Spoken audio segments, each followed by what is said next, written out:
She had been splitting one meat pie into thirds for 11 days when the boy's fever broke. Not because the fever had run its course.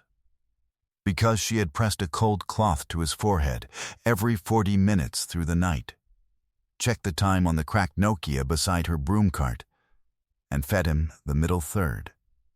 Always the middle third, the warmest part, with a plastic spoon she kept wrapped in a clean piece of cloth in her left apron pocket. The boy's name was not hers to know. She had found him 3 weeks earlier at 6:22 a.m. On a Tuesday, sitting against the concrete wall behind the Makola Market drainage gutter in Accra, knees pulled to his chest, wearing one sandal. He had not cried. That was the first thing she noticed. A child that small, alone at that hour, should have been crying. He was not. She did not know then who he belonged to. But someone, somewhere, already knew exactly where he was.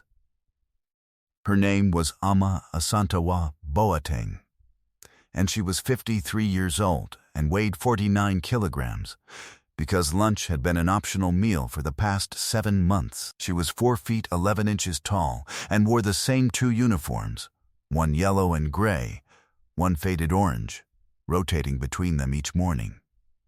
Both were clean.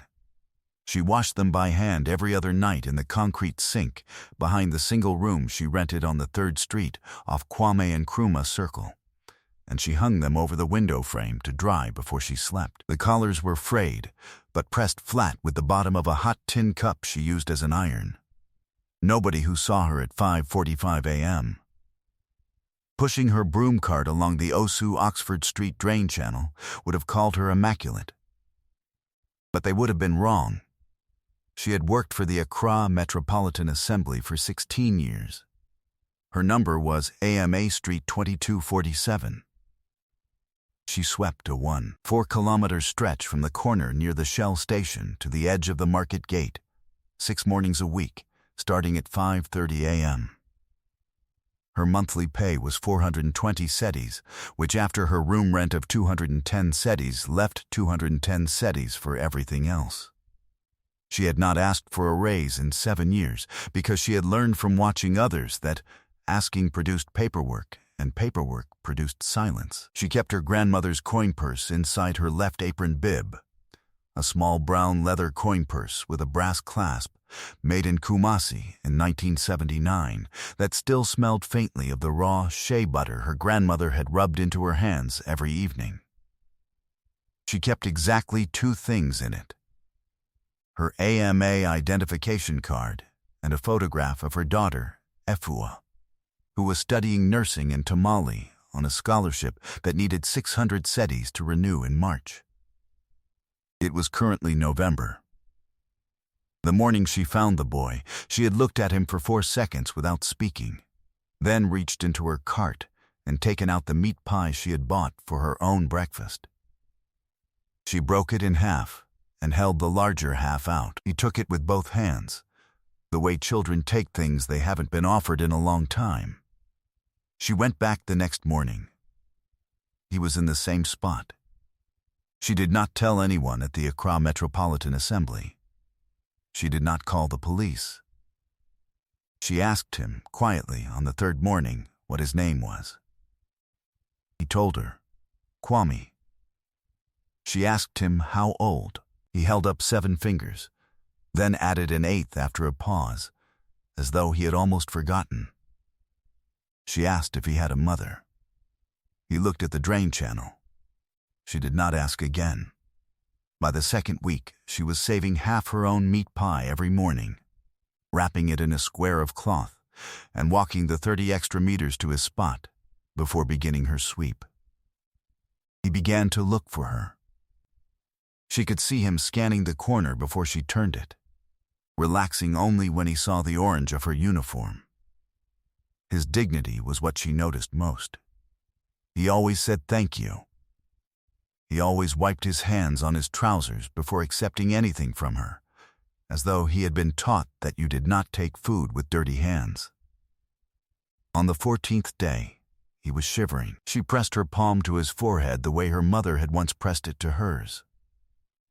She set her broom against the wall and sat beside him on the concrete for 22 minutes, which was the longest she had ever gone without moving on her route. Then she picked him up, set him in the front of her cart, and pushed him to her room. The woman who managed the building was a Mrs. Akosua Teto, 58, with a name tag she wore even on Sundays, and a policy she stated clearly the morning Amma carried Kwame through the gate. No guests. Not children, not family, not the sick. The AMA had rules about using accommodation for commercial purposes, and Mrs. Teta had added to those rules her own. A quiet building stayed a quiet building. Amma explained, standing in the courtyard with Kwame's weight against her shoulder, that the boy had nowhere else to go. She explained that he was sick. She explained that she would cover all the costs herself and that he would not make noise. Mrs.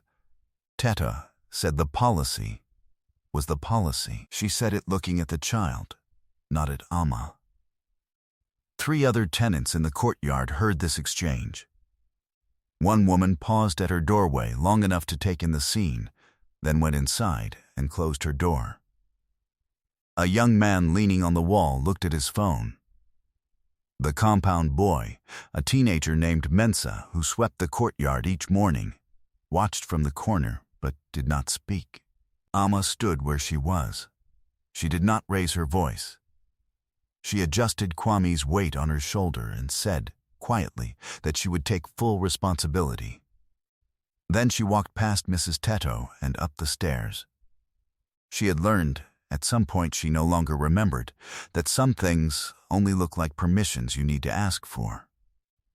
The next 11 days were measured in cloths and coins and minutes. She could not afford the clinic on Osu Oxford Street. The registration fee alone was 15 cedis, and the medicine for a child with a fever that peaked at 39.4 degrees, she had borrowed a thermometer from the compound nurse downstairs, would run another 40 or 60 cedis. And she had 87 cedis to her name, with 22 days until payday. She bought a small bag of analgesic tablets from the pharmacy at the end of the road for 4 cedis, and a bottle of glucose rehydration powder for 350. The pharmacist had told her the correct dosage, and she had written it on the back of a receipt and memorized it before throwing the receipt away. She halved her food budget. She stopped buying meat with her morning roll.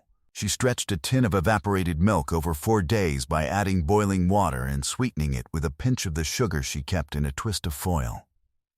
The nights were the hardest part. Kwame's fever rose between 11 p.m. and 3 a.m., with a precision that felt deliberate. She slept in 90-minute intervals, setting the Nokia's alarm with a volume low enough not to wake him, rising in the dark to re-wet the cloth and press it to the back of his neck. He would sometimes look at her when she did this, not quite awake, not quite asleep, with an expression she did not have a name for. She would tell him, "I'm here. Go back." He would close his eyes. On the 8th day, Kwame said something that she heard but did not fully understand until later. He was eating the middle third of the meat pie.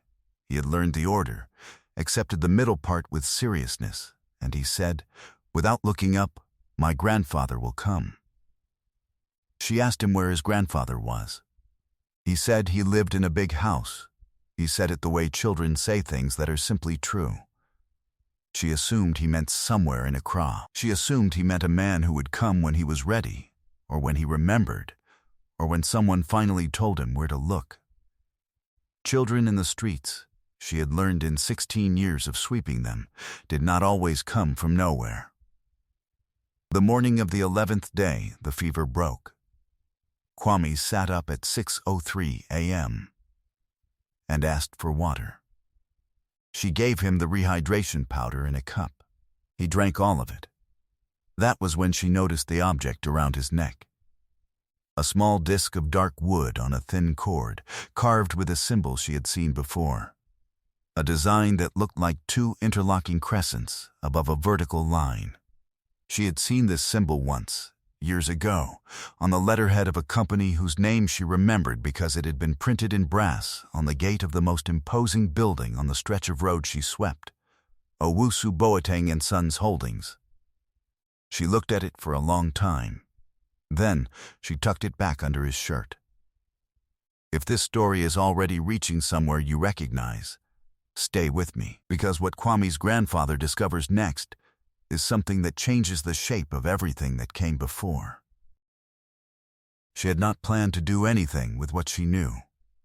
She was not that kind of woman, by which she meant she was not the kind of woman who turned need into opportunity, who watched carefully and waited. She swept streets. She fed a child who had nowhere to go. She intended to find him a proper place. She had been asking quietly, a social worker at her church, a woman at the district office, and she intended to do it without drama. But the morning of the 12th day, a woman named Pauline stopped her on Osu Oxford Street. Pauline Mensah Akebe was 64, with a folding stool and a tray of dawa dawa and groundnut paste that she set up at 6 a.m. Every morning near the gutter on the corner. She had been there so long that the drain channel's concrete edge bore a slight indentation from the leg of her stool.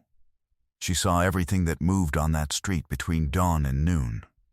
She had seen Amma feeding the boy for 3 weeks. She had also seen the photograph.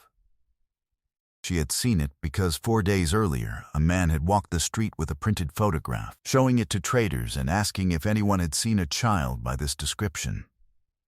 The man was wearing the kind of suit that people on Osu Oxford Street wore only when they were going somewhere important. He had spoken to Pauline last, and he had stayed the longest. Pauline had said she wasn't sure. She had not been ready at that point to say more than that. Now she told Amma what she had seen. She described the man, and she described the photograph. She described the way the man had held the photograph, with both hands, carefully, as though it were something fragile. "The child around your neck," Pauline said. "The one with the wood carving. I've seen that carving before, on the company cars." Amma went home, sat on the edge of her bed, and looked at Kwame sleeping. She held the coin purse in her hand for a long time. She had not asked for any of this. She had swept a street and fed a child who was hungry. She had done this the way her grandmother had taught her to do the right thing, not loudly, not with calculation, but with both hands and without stopping. She could not afford to keep him. She could not afford not to find out.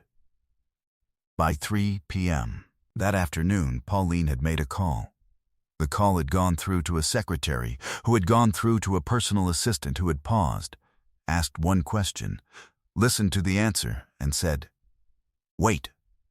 The knock came on the 14th day at 9:47 a.m. It was not the knock of a man who was unsure of where he was. It was 3 steady, even sounds. The kind that does not require a second set. Amma opened the door.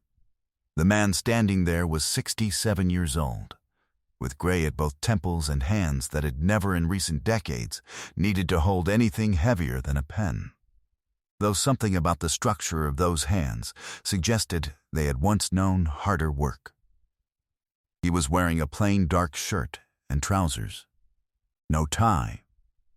No suit. One person behind him, a younger man who stayed at the base of the stairs. Chief Emmanuel Owusu Boateng looked at Amma Asantewa Boateng for 2 seconds.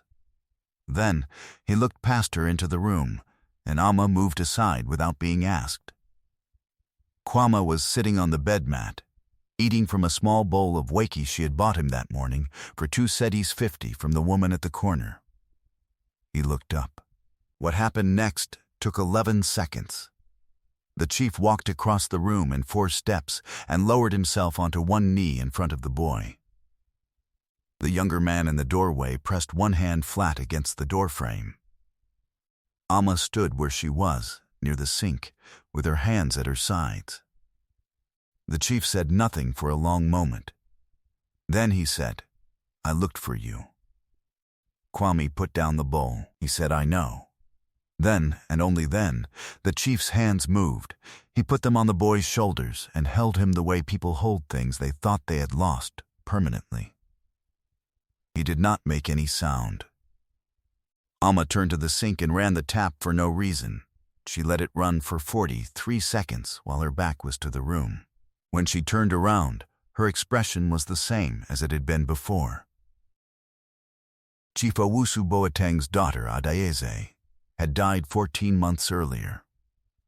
Her husband had taken the boy, his grandson, to live with him after the funeral, and then, 3 months later, the husband had relocated to London without notice, without arrangements, and without Kwame, who had been left with a domestic worker, who had, in turn, left with a month's wages and no forwarding address. The family had been looking for 8 weeks.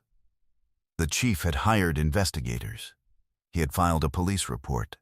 He had called in every connection his name carried in Accra and Kumasi and Lagos, and still, somehow, a 53-year-old street cleaner in an orange uniform had found his grandson in a drain channel behind Mokola Market at 6:22 on a Tuesday morning, and fed him, and kept him, and brought him back from a fever with a cloth and a Nokia alarm, and 4 SETI tablets from a corner pharmacy.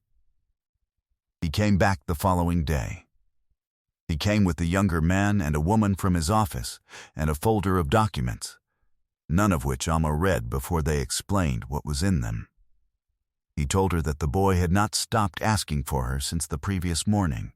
He told her that Kwame had told him about the meat pie, about the middle third, the warmest part, always the middle third, and that the chief had needed to leave the room when the boy described this. He set the folder on Amma's small table.